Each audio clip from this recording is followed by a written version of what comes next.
25 things the left is correct about.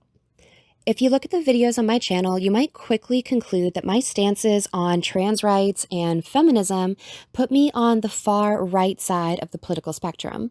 However, this couldn't be farther from the truth. You might be surprised to learn that every time I take a political compass test, I land somewhere on the moderate left side of the political spectrum and somewhere on the middle vertical totalitarian line. But how could somebody so deeply against feminism and gender ideology possibly be on the left? In this video, I will go over 25 things that I support in liberal politics.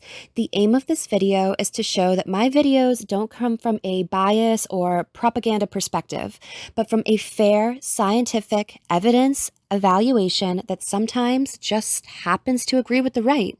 So here we go. Number 1. Trump is a horrible president. Donald Trump's presidency has been awful.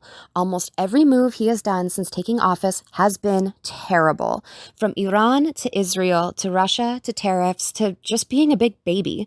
Sure, he declared that there are two genders, but a broken clock is right twice a day. Overall, it feels like he's done a century's worth of damage in just a year of office. Terrible president. Number 2. Climate change is real. Absolutely, overwhelmingly, scientific evidence points to this direction. Environmental chemistry is also my specific field of expertise, so as someone who works hands-on with this, I am not paid. Nobody is controlling what I research. Nobody is lobbying me to halt industrial development. Climate change is real, measurable, observable, and is currently the biggest real threat to humanity. And yes, it is human-caused. Natural processes never heated the earth so quickly and so drastically. Stop mining fossil fuels and take care of the environment. Number 3. Rich people need to be taxed. Trickle-down economics does not work, and it has historically never worked. And it has been debunked harder than the wage gap, and we need to tax rich people again. In the most prosperous times, rich people were paying over 80% of taxes. Tax the rich and have no mercy. Number 4, free education and healthcare. Coming from a European country, this is self-evident to me. There are many ways to implement this, and free healthcare and education are absolutely essential to have a thriving society. Free healthcare lowers preventable mortality, improves maternal outcomes, and better manages chronic diseases. Less people go medically bankrupt, more people can fix their issues and become able to work. It's essential in every way. Free education prepares more people for work, makes it easier to innovate, and teaches the public much needed research skills. Number 5, vaccines work. There is overwhelming consensus on this. Vaccines are safe and effective. It is not impossible that they have severe side effects in isolated causes, but it's significantly better than most children dying from preventable diseases. Number 6, environmental regulations work. Related to climate change, the laws and regulations for environment preservation do actually work in reducing emissions, and public health significantly improves. We have data that shows this. China has been remarkably fast in its environmental awareness and has developed greatly in this area and is still economically competitive. So this is no excuse. Take care of the environment. Number 7, large wealth gaps are undesirable. While extremes like communism are, well, extremes that don't work, generally lower wealth inequality is preferable. Once again, in prosperous times, the rich were taxed over 80%, and the average CEO only made a few times more than the money of the average worker. Today, that is increased to over 400 times. This has ramifications across all of society. While we shouldn't all be identical, low wealth inequality is very desirable, especially if you want your society to thrive. Number 8, support of Ukraine. Russia is an unlawful aggressor, and while I can't go too deep into European history in the short scope of this video, it is absolutely brain-dead clear that Ukraine needs to win this. Putin is a horrible, terrible man and a pathetic coward, and needs to be stopped by any means necessary at any cost. Number 9, Palestine. The war in that region has been going on for over 100 years. If you go over the history of that region, Israel is the one who violated all the treaties. Israel is the one who has been bullying and torturing Palestinians and then crying about it when they fought back. Imagine you sell your house and then leave, and then randomly come back to claim that house is still yours and bullying the new family for still living there, then crying victim when they rightfully fight back. That is Israel. I know illegal Muslim immigrants are a huge problem in the West, and I fully agree. I might make a video of that in the future soon. But without Israel, there is no migration crisis.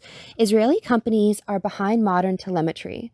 Israel is a primary funder in a lot of culturally destructive movements, and also with the endless list of Israeli war crimes, I believe Israel is the greater evil in this conflict. Take down Israel first, it'll be easier to handle illegal Muslim immigrants after. Number 10. Abortion should be legal. While I have talked about how irresponsible women tend to be with this right, it is still desirable that abortions are legal. No woman should be forced to have a baby that resulted from sexual assault, and no woman should suffer health hazards from pregnancy. Abortion should be available, but it should be regulated, safe, legal, and rare. Number 11. Religion is not real. I think religion might be the only thing easier to debunk than feminism. Obviously, the events of the Bible, Torah, Quran, or anything else never happened, and the history of organized religion is a cruel and bloody one. However, many of its moral teachings can be good. Many of its family values can be good, and I think we can learn something from it.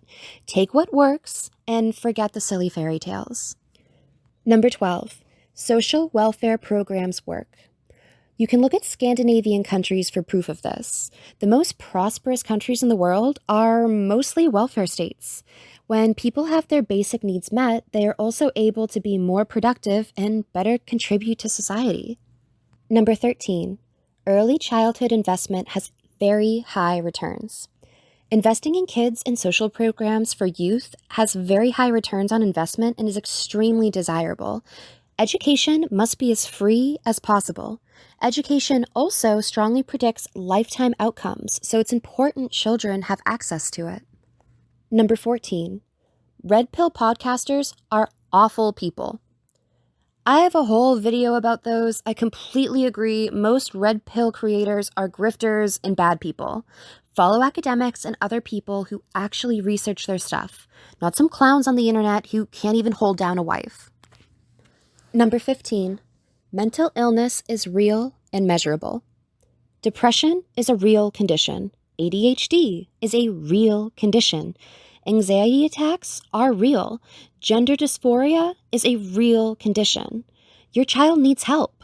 They aren't just lazy or ungrateful. They need help, and this help should be available. Number 16. Rehabilitation reduces repeat offenses.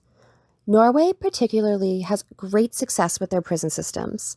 If you compare the statistics from rehabilitation versus pure punishment, repeat offenders are drastically reduced in the cases of rehabilitation.